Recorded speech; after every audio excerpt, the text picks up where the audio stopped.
பாரு நம்ம பாக்குற தென்னங்கன்னு இப்ப இந்த கண்ணு வந்து வளர்ந்த கண்ணு அப்படிதானே ஐயா? ஆமா, வளர்ந்த கண்ணு. இப்ப இது நட்டு எவ்வளவு நாள் ஆச்சு? வச்சு ஒரு வாரம் தான். இது எப்படி நட்டீங்க?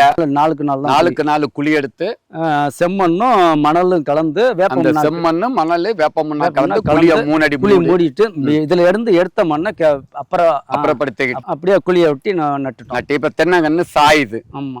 இப்ப இந்த கண்டு வச்சிருக்கீங்க, காத்துல சாயிருக்கீங்க. இந்த கண்டு எங்கெங்கோ வாங்கி போட்டிருக்கீங்க. மொத்தம் எத்தனை கண்டுகள் போட்டிருக்கீங்க? ஒரு எப்படி பார்த்தாலும் ஒரு 200-250 கண்டுகள் போட்டிருக்கீங்க. இது இல்லாம பழச்செடிகள் போட்டிருக்கீங்க. அப்ப இந்த கண்ணு இதுக்கு நீங்க குச்சி கட்டணும் ஐயா. காத்துல சாயாம இருக்கா? குச்சி கட்டோம்னா கரை வருது. வேப்பம்னாலும் போட்டிருக்கேன். இல்ல அந்த குச்சி இருக்குல்ல, பாருங்க விவாஸ், காத்துல கூட நிக்கல. காத்துடைய வேகம் பார்த்தேன்னு சொன்னா 30 ஸ்பீடு. அந்த குச்சிய வந்து குளோரிபைரிபாஸ் மருந்துல நனைச்சு குச்சிய கண்டிப்பாக கட்டாட்டு இந்த தென்னங்கன்னு பட்டு போயிரும். அப்போ குயிக்கல் அவதார் கண்டுகள் வாங்குறவங்க ஆழமா கண்டு வைங்க.